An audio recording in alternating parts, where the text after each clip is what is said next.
મિત્રો, શિયાળાની ઋતુમાં ખૂબ જ ધ્યાન રાખવા જેવી બાબતો જે આપણા જૂના પૂર્વજો અને દાદા પરદાદાઓ અનુસરતા હતા તે ચોક્કસ માહિતી અમે તમને આ વિડીયોમાં જણાવવા જઈ રહ્યા છીએ.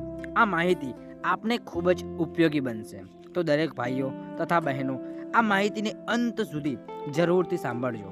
આ માહિતીમાં અમે તમને એવી બાબતો જણાવવા જઈ રહ્યા છીએ કે જે તમને બીજે ક્યાંય પણ સાંભળવા નહીં મળે, જેથી એક પછી એક આપણે 20 એવી બાબતો જાણીશું જે તમને અત્યંત ઉપયોગી બનશે. તો ચાલો શરૂઆત કરીએ. તેના પહેલાં આ વિડીયોને એકવાર લાઈક જરૂરથી કરી દેજો મિત્રો. તો ચાલો નંબર 1થી શરૂઆત કરીએ. નંબર 1, ચા અને કોફીની સાથે પુષ્કળ પાણી પીવું જોઈએ. શિયાળાની ઋતુમાં શરીરમાં પાણીની ઉણપ થાય છે, જેના કારણે આપણી ત્વચા શુષ્ક થઈ જાય છે. આવી સ્થિતિમાં આપણે 2-3 લીટર પાણી પીવું મહત્વપૂર્ણ છે. અને એનર્જી માટે તમે ચા કે કોફીનો પણ ઉપયોગ કરી શકો છો. નંબર 2, શિયાળામાં તમે તુલસી અને મધનું સેવન કરી શકો છો. તુલસી અને મધ એકસાથે લેવાથી રોગ પ્રતિકારક શક્તિમાં વધારો થાય છે. તુલસી અને મધમાં રહેલા ઔષધીય ગુણો તમને શરદીથી થતા રોગોથી પણ બચાવે છે. જેથી તુલસીનું એક પાન અને તેને મધ સાથે ચાવી જાઓ. તમે ઈચ્છો તો તુલસીના પાનનું પાણી પણ પી શકો છો. નંબર 3, મોટાભાગના લોકો શિયાળામાં બાજરીના રોટલા ખાવાનું પસંદ કરે છે. બાજરીનો રોટલો શરીરને ગરમ રાખવામાં મદદ કરે છે. આ ઉપરાંત તેમાં પ્રોટીન કે કેલ્શિયમ, ફાઇબર અને વિટામિન બી પણ મળી આવે છે. આપ આપના ઘરમાં તમામ બાળકો અને વડીલોને બાજરીની રોટલી ખવડાવી શકો છો. આ તમને શિયાળામાં પણ ફિટ રાખશે. નંબર 4, આદુ પ્રકૃતિમાં ખૂબ જ ગરમ હોય છે. આ ઉપરાંત તે પાચન પ્રક્રિયાને પણ સ્વસ્થ રાખે છે. તેથી તમારે શિયાળામાં આદુનું સેવન કરવું જોઈએ. તમે આદુની ચા, પાણી અથવા તો ઉકાળો વગેરે પણ પી શકો છો. શરદી અને ઉધરસની સ્થિતિમાં તમે આદુનો રસ પણ પી શકો છો. નંબર 5, દરેક ઋતુમાં ડ્રાય ફ્રૂટ્સનું સેવન કરવું જોઈએ, પરંતુ શિયાળામાં ડ્રાય ફ્રૂટ્સ ખાવાથી શરીરને પૂરતી એનર્જી મળે છે. સૂકા ફળો ગરમ હોય છે, તે શરીરને હંમેશા ગરમ રાખે છે અને શરદી ઉધરસથી પણ બચાવે છે. તમે કિસમિસ, બદામ, કાજુ, મગફળી અને અખરોટ વગેરેનું સેવન પણ કરી શકો છો. એના સિવાય અંજીર અને ખજૂર ખાવાથી પણ ફાયદો થાય છે. નંબર 6, શિયાળામાં લસણનું સેવન કરવાથી તમે ગરમ રહી શકો છો. તમે તમારા ભોજનમાં લસણનો સમાવેશ કરી શકો છો. લસણનું સૂપ, ચટણી અથવા તો અથાણું પણ ખાઈ શકો છો. આ સિવાય તમે સવારે ખાલી પેટ લસણની 1-2 કળી પણ ખાઈ શકો છો. લસણ શરીરને રોગ પ્રતિકારક શક્તિ વધારે છે. લસણ ખાવાથી શિયાળામાં ચેપી રોગથી પણ બચી શકાય છે. નંબર 7, શિયાળામાં મોટા ભાગના લોકો ગોળનું સેવન કરે છે. ગોળમાં વોર્મિંગ અસર હોય છે અને તે પોષક તત્વોથી પણ ભરપૂર હોય છે. આવી સ્થિતિમાં જો તમે શિયાળામાં ગોળ ખાઓ છો તો તમે તમારી જાતને શરદીથી બચાવી શકો છો. આ સિવાય તમે ગોળની ચા, ગોળના લાડુ વગેરે પણ ખાઈ શકો છો. નંબર 8, શિયાળામાં સૂપ પીવું પણ ખૂબ જ ફાયદાકારક હોય છે. તમે ટામેટા સૂપ, બ્રોકોલી સૂપ, કઠોળ સૂપ, વનસ્પતિ સૂપ, ડુંગળી સૂપ વગેરેનું સેવન પણ કરી શકો છો. ટૂંકમાં એન્ટીઓક્સિડન્ટ્સ અને એન્ટી ઇન્ફ્લેમેટરી ગુણો જોવા મળે છે. આવી સ્થિતિમાં જો તમે શિયાળાની ઋતુમાં નિયમિતપણે સૂપ પીશો તો તમને પૂરતી એનર્જી મળશે અને સાથે સાથે તમે પોતાને ફિટ અને સ્વાસ્થ્ય પણ અનુભવશો.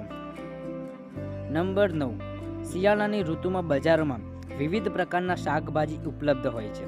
તમારી રોગ પ્રતિકારક શક્તિ વધારવા માટે તમારે મોસમી શાકભાજીનું સેવન કરવું જોઈએ.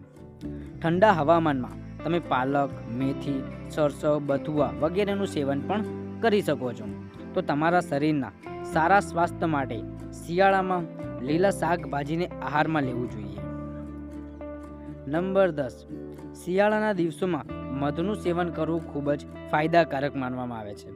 મધ સ્વાદમાં મધુર અને પોષક તત્વોથી ભરપૂર હોય છે. મધ આપણા શરીરને માત્ર ઉર્જા જ નહીં પણ આપણી રોગ પ્રતિકારક શક્તિને પણ વધારે છે અને મજબૂત બનાવે છે. મધના સેવનથી ગળાના દુખાવામાં પણ રાહત મળે છે. નંબર 11, દેશી ઘીમાં ફેટી એસિડ પૂરતી માત્રામાં જોવા મળે છે, જે આપણા શરીરના તાપમાન અને ગરમીને સંતુલિત રાખે છે. શિયાળાની ઋતુમાં નિયમિત રીતે ઘીનું સેવન કરવું ખૂબ જ ફાયદાકારક સાબિત થઈ શકે છે.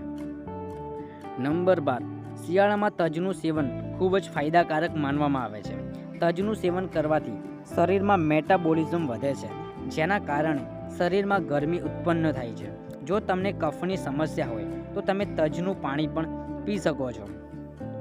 નંબર 13, સરસોમાં એલિલ આઇસોથાઇનેટ નામનું સંયોજન હોય છે, જે માનવ શરીરનું તાપમાન જાળવી રાખવાની પ્રક્રિયાને વધારી શકે છે. શરીરને ગરમ રાખવા માટે તમે સરસવ અથવા તો સરસવના તેલનું પણ સેવન કરી શકો છો. નંબર 14ની મિત્રો વાત કરીએ તેના પહેલાં મિત્રો એકવાર કમેન્ટ બોક્સમાં સાચા મનથી જય માતાજી જરૂરથી લખી નાખજો, જેથી માતાજીની કૃપા આપ સૌના પરિવાર પર બની રહે. અને આ ચેનલને પણ જરૂરથી સબસ્ક્રાઈબ કરી દેજો, જેથી આવી જ માહિતી આપણે મળતી રહે. તો ચાલો નંબર 14ની વાત કરીએ. નંબર 14, શિયાળામાં તલનું સેવન કરવું ખૂબ જ ફાયદાકારક છે. તેમાં fibre, vitamin E, calcium, protein અને અન્ય પોષક તત્વો પણ મળી આવે છે, જે આપણને ઘણી બીમારીઓથી પણ બચાવે છે. તલનું નિયમિત સેવન કરવાથી પાચન શક્તિ મજબૂત બને છે અને શરીરને અંદરથી પણ ગરમ બને છે. નંબર 15, શિયાળામાં ખજૂર ખાવાથી પણ ઘણા બધા ફાયદા થાય છે. ખજૂરમાં vitamin A, vitamin B, calcium, potassium અને અન્ય વિટામિન ભરપૂર માત્રામાં હોય છે. ખજૂર ખાવામાં ગરમ છે. તેનું નિયમિત સેવન શરીરને અંદરથી ગરમ રાખે છે, જેથી તમે તમારા આહારમાં મર્યાદિત માત્રામાં ખજૂરનું સેવન પણ કરી શકો છો. નંબર 16, શક્કરિયાને શિયાળાની ઋતુનું વરદાન કહેવામાં આવે છે. શક્કરિયા બજારમાં સરળતાથી ઉપલબ્ધ હોય છે, જે ખાવામાં સ્વાદિષ્ટ અને પચવામાં સરળ હોય છે. શક્કરિયામાં શરીર માટે જરૂરી એવા ઘણા પોષક તત્વો છે, જેવા કે આયર્ન, ફોલેટ, કોપર, મેગ્નેશિયમ વગેરે પર્યાપ્ત માત્રામાં હોય છે. વિટામિન સી, વિટામિન એ અને ફાઇબરથી ભરપૂર એવા શક્કરિયા રોગ પ્રતિકારક શક્તિ વધારવા ઉપરાંત ત્વચા, વાળ અને આંખોને પણ સ્વસ્થ રાખે છે. નંબર 17, શિયાળામાં લીલા પાંદડાવાળા શાકભાજી અથવા તો લીલોતરી ખાવાથી શરીરને vitamin A, vitamin C, calcium, iron અને ફાઇબર મળે છે. આ બધા શાકભાજી ખાવાથી શિયાળામાં સાંધા કે હાડકાના દુખાવામાં પણ રાહત મળે છે. આયર્ન શરીરમાં લોહી વધારવા માટે મદદ કરે છે. તેનાથી એનિમિયા અને નબળાઈ પણ દૂર થાય છે. નંબર 18, શિયાળામાં આપણે ઝીંકથી ભરપૂર ખોરાક ખાવો જોઈએ. તેમાં કઠોળ, પાલક, આખા અનાજ, સૂકા ફળો જેવા ખોરાકનો સમાવેશ થાય છે. પાલકનું સેવન કરવાથી આપણું પાચન સુધરે છે અને શરીરમાં થતી બળતરા પણ ઓછી થાય છે. નંબર 19, શિયાળામાં મૂળ શાકભાજીનું સેવન કરવું ખૂબ જ ફાયદાકારક હોય છે, જેમાં ગાજર, બીટ, રૂટ વગેરેનો સમાવેશ થાય છે. આ શાકભાજીમાં વિટામિન એ અને વિટામિન સી મળી આવે છે. આ ઉપરાંત તેમના સેવનથી હૃદયરોગ અને કેન્સર જેવી જીવલેણ બીમારીઓથી પણ રાહત મળે છે અને તેનાથી હાડકાં પણ મજબૂત બને છે. નંબર 20, શિયાળાની ઋતુમાં લોકો ખૂબ જ આળસ અનુભવે છે. આનું કારણ એ છે કે શિયાળા દરમિયાન આપણા શરીરમાં મેલાટોનિન ઉત્પન્ન થાય છે, જેના કારણે આપણે થાક અનુભવીએ છીએ. તેને દૂર કરવા માટે શિયાળામાં સંતરા, પાલક, બાજરી અને કઠોળનું પુષ્કળ પ્રમાણમાં સેવન કરવું જોઈએ. સાથે સાથે શિયાળામાં હળદર અને તજનું સેવન પણ ફાયદાકારક માનવામાં આવે છે. મિત્રો, આવી જ માહિતી સમયસર સાંભળવા માટે અમારી ચેનલને સાથે જોડાયેલા રહો અને દરેક વિડીયો નિહાળતા રહો. અને ખાસ મિત્રો, ચેનલને સબસ્ક્રાઈબ કરવાનું ભૂલશો નહીં અને બાજુમાં આપેલું બેલ આઇકોન પણ દબાવવાનું ભૂલતા નહીં. ફરી મળીશું મિત્રો કોઈ નવા એપિસોડ સાથે. ખૂબ ખૂબ ધન્યવાદ. જય મા ગાત્રાળ. જય શ્રી કૃષ્ણ.